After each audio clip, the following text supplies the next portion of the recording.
I'm Teisha Bader with the JBS News Update for Friday, March the 18th, 2016. Two stabbing attacks were prevented today in the West Bank. At the Gush Etzion junction, a Palestinian man drove to the intersection, exited his vehicle, and ran at IDF soldiers with a knife. He was shot and killed before reaching the troops.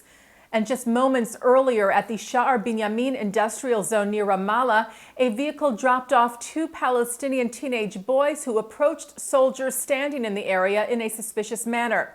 The troops told the boys to stop, and they did, and then the boys dropped knives that they were holding and were taken in for questioning. IDF forces were searching for the vehicle that dropped the boys off. Haaretz reports that 5 Israeli Jewish men were indicted yesterday for assaulting an Arab in Jerusalem earlier this month. 4 of the 5 are still minors. They are accused of attacking the Arab man who worked as a janitor at the Liberty Bell Park in the city, targeting him because he is Arab, beating him and yelling racist slurs at him. They were indicted in the Jerusalem District Court. The prosecution has asked that the one defendant, who is a legal adult, identified as Netanel Goldenberg, be held without bail until the end of the trial. An official ceremony marking the anniversary of the terror attack on the Israeli embassy in Buenos Aires took place yesterday, March the 17th, marking 24 years since the bombing on that date in 1992 that killed 29 people and wounded hundreds. The memorial was organized by Israel's embassy to Argentina and attended by Argentine Vice President Gabriela Michetti. Israel's Education Minister Naftali Bennett also was in attendance and spoke at the ceremony. While no one has been brought to trial for the attack, Argentina's Supreme Court did find that terror group Hezbollah, with backing from Iran, was behind it. Director General of Israel's Foreign Ministry, Dori Gold, remarked that 24 years later, we are unfortunately still confronting terrorism and hatred in the streets of Israel and throughout the world. Gold noted in particular the murder 10 days ago of Jewish businessman and local leader David Fremd in Uruguay, just over the border with Argentina. Gold added, it seems that the nations of the world are beginning to understand that this is a fight that we will win only if we stand together.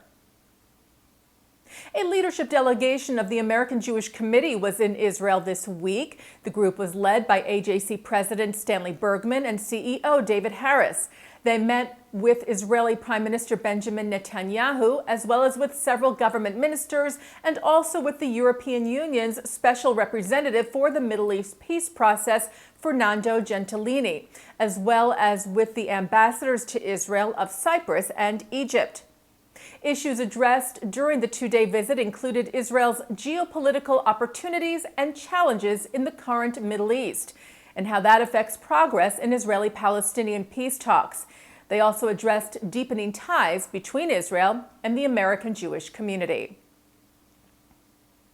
The Friends of the IDF National New York Gala Dinner took place this week at the Waldorf Astoria in New York City. It raised a record-breaking $33.1 million to support educational and well-being programs for the young Israeli men and women that serve in the IDF, and featured a keynote address by Israel's Minister of Defense, Moshe Ya'alon, who referred to his meeting earlier this week with U.S. Secretary of Defense Ashton Carter. Ya'alon said, "We spoke about just how strong the ties are between our two countries and how much we value this special relationship. This unique bond," Ya'alon said, "between FIDF and its American supporters, the Israel Defense Forces, and the people of Israel is exemplified here tonight. Israel has no greater friend than the United States of America." According to a new study this week published by Columbia University, Israel is a pretty happy place to live. The country ranked as the 11th happiest country in the world. Denmark, Switzerland, and Iceland ranked in the first, second, and third spots, respectively. The United States comes in at 13. The report was prepared by Sustainable Development Solutions and the Earth Institute at Columbia. And taking a look now at our programming for tonight on JBS for Friday, March the 18th. At 6 o'clock, live Shabbat services from New York City's Central Synagogue. At 7:30, highlights of the Krakow Festival. At 9, the film Hasidism and Mysticism. At 10, author Dani Shapiro talks about her book, Devotion, a Memoir. And at 10:30, it's Musica with Israeli singer Inbal Aharon. And that's the JBS News Update for Friday, March the 18th, 2016. I'm Teisha Bader. Shabbat Shalom.